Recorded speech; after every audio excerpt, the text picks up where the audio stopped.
Hello everyone, it's Shel C from PaperOcotilloStudio. Today I'm sharing with you day 16 of the Art Joy of Sharing Art Community from Facebook's challenge to make an artist trading card every day in the month of June 2020. This is the 4th year we've been doing this challenge in June. It's a good way to get some creativity rolling and get started for some lovely art creation in the summer. So this artist trading card is Bristol paper that has been gel printed with a small gel plate.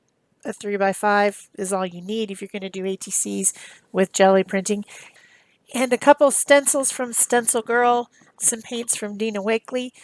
I can only tell one of the stencils on here. I know there's more than one layered, but I know that the brick and mortar stencil is one of my favorites. It's 6x6, designed by Mary Beth Shaw from Stencil Girl Products. I love that stencil, and I can tell that that's one I used. So I'll be sure to link that one in the description box below the video. And the colors that were used on the background are Dina Wakley paints, lemon, cheddar, and Sedona. I can tell that. I did these a few days ago, so I can't tell what other stencil is underneath. I don't know. Anyway, this is going to be one of my animal portraits. Well, I'm going to call this my animal portrait, although I already did an owl at the beginning of the month. But I usually do an animal portrait during the month, and these are ATCs, so I guess I'm making 2, maybe 3, maybe 4. Who knows? Who can tell? But I was thinking that this colored card would be nice for a fox. This is my dog Mika. She's not a fox, but she kind of reminds me of one sometimes. She's got the right coloring. So anyway, I figured I would draw a little caricature of a fox on this card. So I'm using a drawing pencil that has soft graphite. I have a white eraser to erase any excess marks I might make with the pencil. And then, yeah, I'm just drawing it. If this is not realistic, I don't draw realistic things generally. I tend to make caricatures, but it's more fun that way and less fussy. You know what I'm saying? Fussy is not necessarily conducive to having fun doing your art. If you have to try to duplicate something exactly, it's just, I don't know, just not as fun. So I got a little fox. She's sitting there looking cute. She looks kind of like Mika. Then my next step is to add the white areas. Foxes have a little bit of white on their muzzle. They have white on their chest, going down under their tummy, and they have white at the end of their tail, and they have very fluffy, bushy tails. Mika has a cute tail. It's kind of like a flag type tail, but it's definitely not bushy like a fox.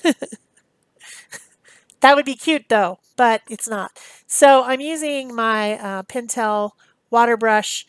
It has a very nice fine tip on this one, the synthetic bristle, and I'm using gold and white gesso to color in the areas that I need, where the white is, just to start out with. That's a good start, right? So the card itself is fox colored, and it also has some interesting pattern on it, which makes it look more dynamic. So I don't want to cover up. I don't want to paint over the entire body of the fox. I want to leave some of that color and pattern that's already existing on the card. So I'm just going to paint in the areas of white that I need to make it look more like the fox that it's supposed to be. And then for the rest of the coloring and detailing and making it more interesting, I'm going to use Neocolor 2 water-soluble crayons, which is just a type of watercolor, right?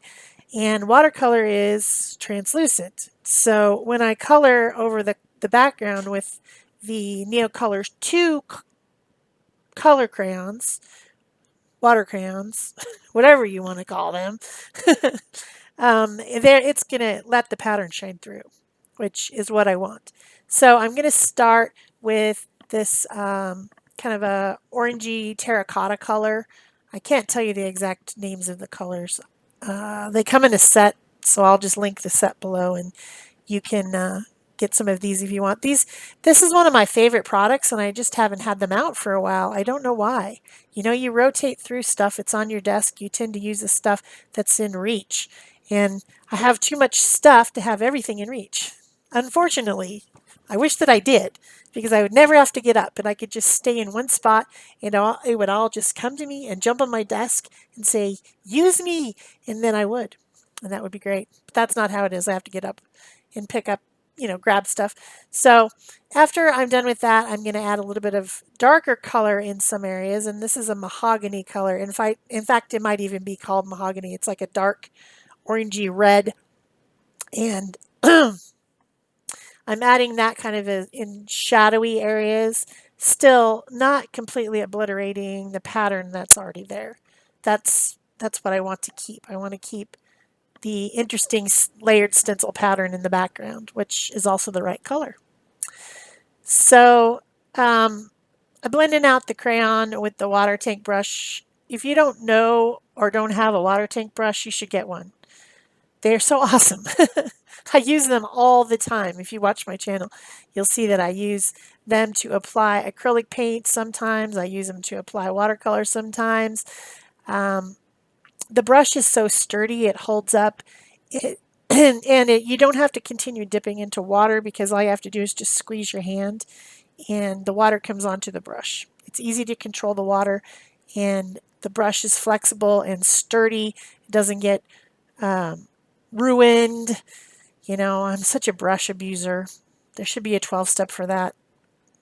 I leave my brushes sitting in water, and then the wood on the handle swells up and peels all the paint. And yeah, anyway, I love these things. I have several different brands, but probably my favorite is the Pentel. Although I do like the Arteza ones too, because they have a really obvious valve. So depending on how much water you want, the Arteza some ones are sometimes better. So I used some kind of a Prussian blue color, or maybe a phthalo blue-green in the background to color in the sky. And then I used this like kind of a Payne's gray color, really dark blue, it just in some areas to darken it up around the fox. And then what did I do? I think next is the lines. I guess this is a good time to tell you guys, remember to give me a thumbs up and leave a comment, and subscribe, turn on your notification bells, share this on Pinterest, or share it with one of your friends who likes foxes or has a little dog that looks like a fox. And all those things help my channel. So I always say it because somebody brand new might be watching my channel right now that's never seen it before. So this is a acrylic paint pen. It's a Posca with a fine tip in black. And I'm adding illustration lines around the areas that I think they need to go, where the pencils are. And I'm also adding in more like little flourishes and squiggles and things like that than I did when I was just drawing the basic outline of the fox. I wished I would have left the mouth like it is right now, but I ended up adding some like a little smile, and I don't like it as much as what it was before. But, you know, you do what you do. Can't really take it back once it's on there. So adding some highlights with the white Posca pen to the eyes and the tip of the nose and things like that. I imagine that foxes have slanty eyes. I don't know if they really do, actually, but it's just in my imagination that's what it looks like. Messing around with the features. Yeah, that's where I added the kind of like the little smiley muzzle in. I don't know. Don't like it as much. I figured this was a night sky, so I added a crescent moon and some splatters for stars. Because I like to splatter with my Posca pens. Makes me happy. I don't know why. It just does. And then I think I just keep messing around a bit, fussing. I add some yellow to the moon with the Neocolor 2 to make it stand out a little bit more and make some of that yellow that's down in the lower right hand side come into the upper left hand side to make balance. And then this is a orangey red color crayon, kind of like a cad red light hue or something like that. And I'm just adding a little bit more red color here and there, not everywhere, but just here and there into the coat of the fox, just to make it a little bit brighter. And blending that out, there was a little bit of smuts right there that I wanted to try to get rid of. Not sure I was 100% successful. And then because this is Neocolor 2 water soluble crayon, I want to make it sealed up. And so I put some fluid matte medium on there and rolled over it with my 2-inch brayer. And that will seal everything, so if it gets wet, whenever it goes to wherever it's going to go and somebody spills their coffee or something, it won't ruin it.